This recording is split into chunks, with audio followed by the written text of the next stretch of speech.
Hello everyone, welcome back to my YouTube channel. आज जो new unit हम start करने जा रहे हैं दैट इज़ हिपेटोलॉजी। हिपेटोलॉजी का जो फर्स्ट टॉपिक हम लेंगे दैट इज़ जॉन्डिस, जिसे हम इक्टेरिस भी कहते हैं या फिर नॉर्मल भाषा में जिसे हम पीलिया कहते हैं। आज हम इसे स्टार्ट करेंगे। Let's start. First of all definition क्या होता है। अगर हम नॉर्मल देखो, अगर जॉन्डिस की हम बात करते हैं या फिर इक्टेरिस की अगर हम नॉर्मल बात करते हैं तो इसमें क्या होता है, इसमें पीलापन देखने को मिलता है, मतलब पीला कलर देखने को मिलता है। किस में? हमारी स्किन के अंदर या फिर हमारी स्क्लेरा के अंदर। ये येलो पिगमेंटेशन किसकी वजह से होता है? ये बिलीरुबिन की वजह से ये येलो पिगमेंटेशन जो है हमारी स्किन और स्क्लेरा के अंदर देखने को मिलता है। ठीक है। नॉर्मल अगर सीरम मतलब कि नॉर्मल अगर ब्लड के अंदर बिलीरुबिन का अगर लेवल देखा जाए तो ये 0.3 टू 1.3 mg पर डेसीलीटर होता है। ठीक है, नॉर्मली इतना देखने को मिलता है हमारे ब्लड के अंदर।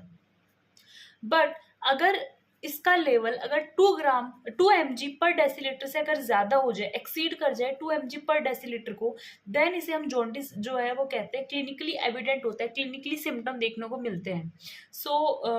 Definition is yellow pigmentation of skin और sclera of bilirubin. Normal level जो है 0.3 टू 1.3 mg पर डेसीलीटर होता है। अगर 2 mg पर डेसीलीटर से एक्सीड कर जाए देन ये क्लिनिकली एविडेंट होता है जॉन्डिस। ठीक है।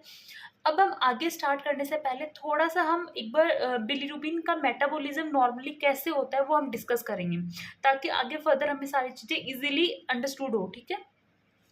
सबसे पहले क्या होता है, देखो, destruction of senescent RBC. Senescent RBC जैसे कि हमें पता है कि हमारी जो नॉर्मल आरबीसी होती हैं उनका लाइफ स्पैन जो है 120 डेज का होता है। 120 दिन के अंदर वो जो होती हैं वो उनका डिस्ट्रक्शन हो जाता है। ठीक है। और इनइफेक्टिव इरेथ्रोपोइसिस, एक तो ये कंडीशन हो सकती है, या फिर एक होता है इनइफेक्टिव इरेथ्रोपोइसिस, मतलब कि जो आरबीसी का प्रोडक्शन जितना नॉर्मली होना चाहिए उससे बहुत ज़्यादा आरबीसी का प्रोडक्शन हो रहा है। तो ये दो कंडीशन हो सकते हैं कि या तो बहुत ज़्यादा मर रही है या फिर बहुत ज़्यादा बन रही है। तो इन्हीं दो कंडीशन के अंदर ज़्यादा आरबीसी हो सकती हैं बॉडी के, मतलब ज़्यादा बिलीरुबिन का प्रोडक्शन हो सकता है। क्या होता है, जैसे हमारा हीमोग्लोबिन होता है, हम जिसे हीमोग्लोबिन बोलते हैं, हीमोग्लोबिन होता है। हीमोग्लोबिन जो होता है ये दो पार्ट्स में टूटता है, हीम और ग्लोबिन। ठीक है। ग्लोबिन एक प्रोटीन है जिसको फर्दर आगे यूज कर लिया जाता है। अब बचा कौन? हीम। ठीक है। अब हीम वापस फर्दर दो पार्ट्स में टूटता है। आयरन का पार्ट इसका अलग होता है और प्रोटोफायरिन का पार्ट इसका अलग हो जाता है। ठीक है। आयरन को फर्दर बॉडी के अंदर यूटिलाइज कर लिया जाता है। तो बचा क्या लास्ट में? प्रोटोपोरफायरिन जो है ये हमारे पास बच जाता है। ये जो होती है एक रिंग शेप स्ट्रक्चर होती है, मतलब कि एकदम गोल स्ट्रक्चर होती है, रिंग शेप। ठीक है। अब क्या होता है, ये रिंग शेप जब ओपन होती है तो इसके ओपन होने से हमें जो मिलता है दैट इज बिलीरुबिन। इसके ओपन होने से हमें बिलीरुबिन का फॉर्मेशन होता है। ये बिलीरुबिन क्या होता है? अनकॉन्जुगेटेड होता है। ठीक है। ये अनकॉन्जुगेटेड होता है और पूरे दिन के अंदर 250 से 300 मिलीग्राम पर डे जो है इसका प्रोडक्शन होता है बिलीरुबिन का। एक नॉर्मल ह्यूमन बीइंग के अंदर 250 से 300 मिलीग्राम पर डे जो है इसका प्रोडक्शन देखने को मिलता है। अनकॉन्जुगेटेड होता है। ये क्या होता है? अनकॉन्जुगेटेड होने की वजह से, अनकॉन्जुगेटेड मतलब ये वाटर सॉल्युबल नहीं होता। ठीक है। जो कॉन्जुगेशन होता है, कॉन्जुगेशन से वाटर सॉल्युबल होता है। अनकॉन्जुगेटेड जो होते हैं वो वाटर सॉल्युबल नहीं होते। ठीक है। मतलब ये जो है यूरिन के थ्रू बाहर नहीं निकलते अनकॉन्जुगेटेड वाले। ठीक है। अब देखो आगे फर्दर क्या होता है, बिलीरुबिन बन गया अपने पास। बिलीरुबिन कैसा है? ये अपने पास अनकॉन्जुगेटेड, मतलब अनकॉन्जुगेटेड बिलीरुबिन है। UCB means unconjugated bilirubin. हमारे ब्लड के अंदर जो एल्बुमिन प्रोटीन प्रेजेंट होता है, एल्बुमिन किसके द्वारा बनाया जाता है? ये लीवर के द्वारा ही फॉर्म किया जाता है इस प्रोटीन को, एल्बुमिन।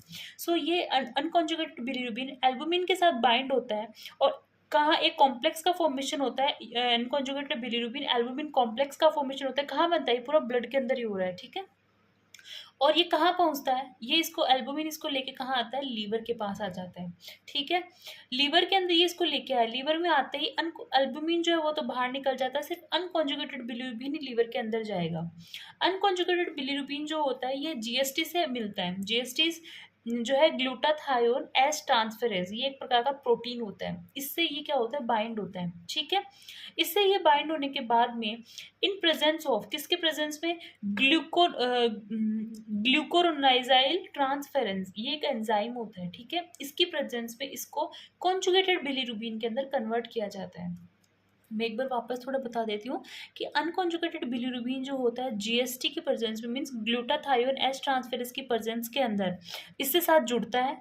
अनकॉन्जुगेटेड बिलिरुबिन जीएसटी से जुड़ेगा और वहाँ पे एक एंजाइम आएगा जिसका नाम क्या होता है, ग्लूकोरोनिसाइल ट्रांसफेरेज। इसकी प्रेजेंस में इसको कॉन्जुगेटेड बिलिरुबिन के अंदर कन्वर्ट कर दिया जाता है। ठीक है, अब ये कॉन्जुगेटेड बिलिरुबिन जो होता है ये वाटर सॉल्युबल होता है, इसके लिए ये यूरिन के अंदर भी देखने को मिलेगा।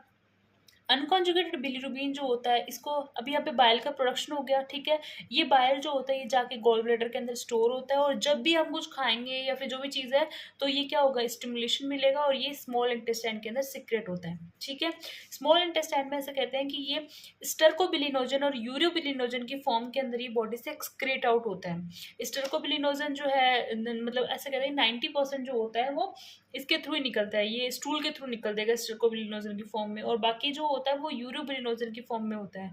और यूरोबिलिनोजन से भी ऑलमोस्ट तो यूरिन के थ्रू निकल जाएगा, बाकी कुछ अमाउंट जो होती है वो वापस किसके पास जाती है, उसको वापस रीअब्जॉर्ब कर लिया जाता है और वापस उसको बॉडी में सिक्रेट किया जाता है। ठीक है, उसको एक्सक्रीट आउट नहीं किया जाता।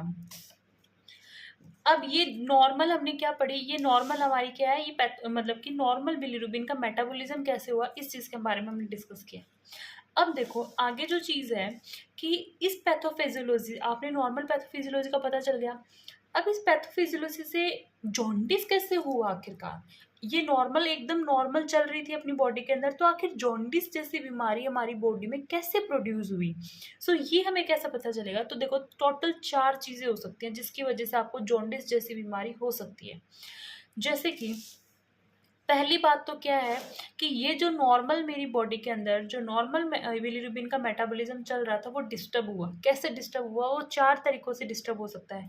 फर्स्ट क्या हो सकता है कि बिलिरुबिन का प्रोडक्शन बहुत ज़्यादा हो रहा हो, कि कैसे हो सकता है कि जो हमारे आरबीसीज वगैरह उनका बहुत ज़्यादा डिस्ट्रक्शन हुआ जिसकी वजह से बिलिरुबिन बहुत ज़्यादा प्रोड्यूस हुआ, या फिर हमारा एरिथ्रोपोइसिस मतलब हीमोग्लोबिन के फॉर्मेशन जो है वो बहुत ज़्यादा, वो आरबीसीज का फॉर्मेशन बहुत ज़्यादा बढ़ा जिसकी वजह से बिलिरुबिन बढ़ सकता है।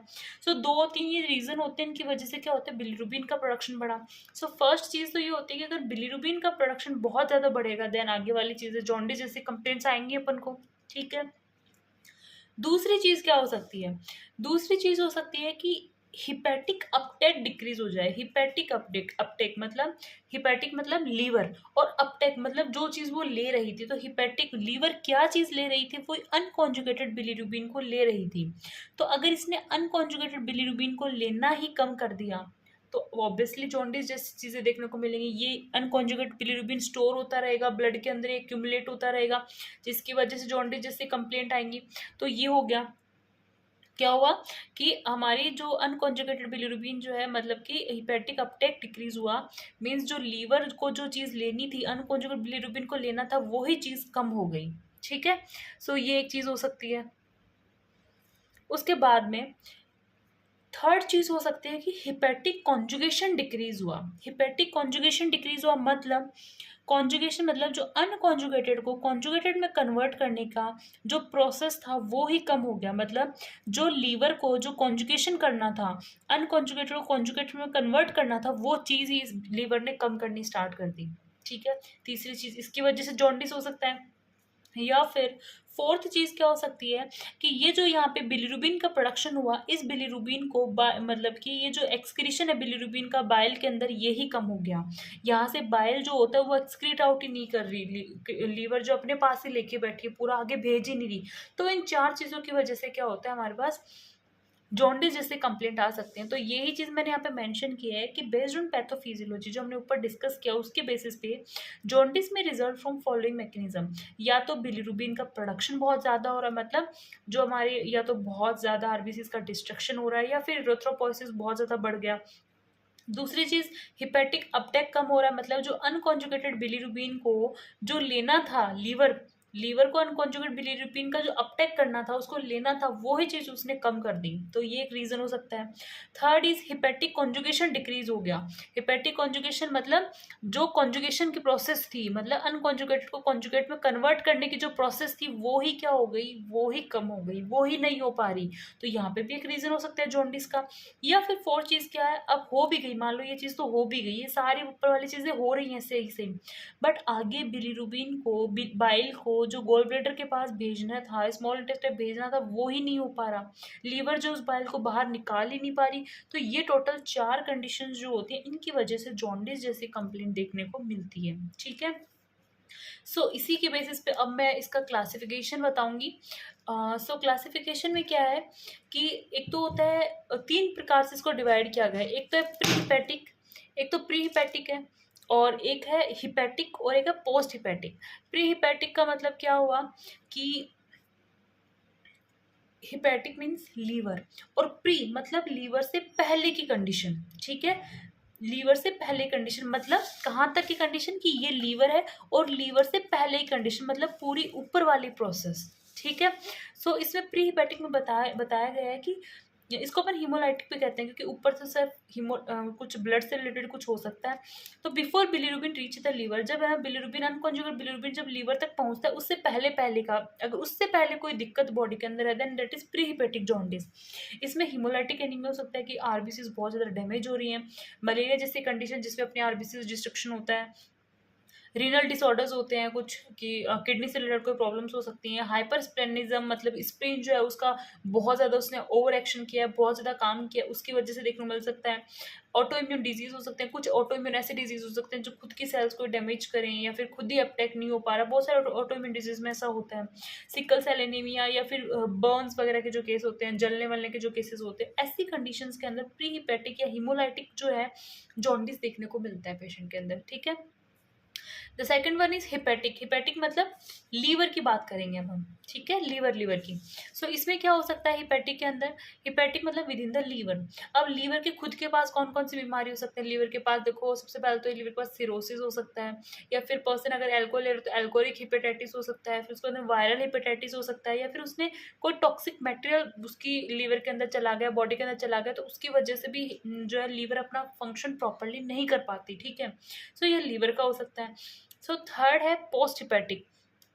पोस्ट हिपैटिक मतलब कि कॉन्जुगेशन का मतलब कॉन्जुगेटेड बिलिरुबिन बन गया, अब वो आगे बाइल की फॉर्म में बाहर नहीं निकल पा रहा, मतलब आफ्टर कॉन्जुगेशन, कॉन्जुगेशन तो हो गया, मतलब बाइल तो बन गया, बट बाइल फ्लो क्या है, ब्लॉक है, वहाँ पे कोई ना कोई ऑब्स्ट्रक्शन है। ठीक है, सो जैसे गॉल स्टोन वगैरह बन गए होंगे, कोई गॉल ब्लैडर के अंदर कोई स्टोन वगैरह हो गया होगा जिसकी वजह से बाइल बाहर नहीं निकल पा रहा, या फिर पेनक्रियाज का जो हेड होता है उसमें कैंसर हो गया हो, कार्सिनोमा हो जिसकी वजह से बहुत बड़ा हो गया, जिसकी वजह से बाहर नहीं आ पा रहा जो अपना जो है बाइल वगैरह, कोलेंजो कार्सिनोमा वगैरह हो सकता है, फिर बिलियरी एट्रेशिया वगैरह मतलब बाइल डक्ट के अंदर।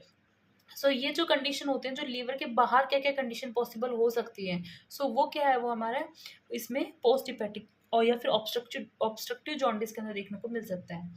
सो इसी के साथ हम इसको कंक्लूड करते हैं। अब नेक्स्ट जो लेक्चर है उसके अंदर हम क्लिनिकल फीचर्स वगैरह और इन्वेस्टिगेशंस एंड मैनेजमेंट के बारे में डिस्कस करेंगे। अगर आपको कोई भी क्वेरी है तो आप मुझे कमेंट सेक्शन के अंदर कमेंट कर सकते हैं। Okay, thank you.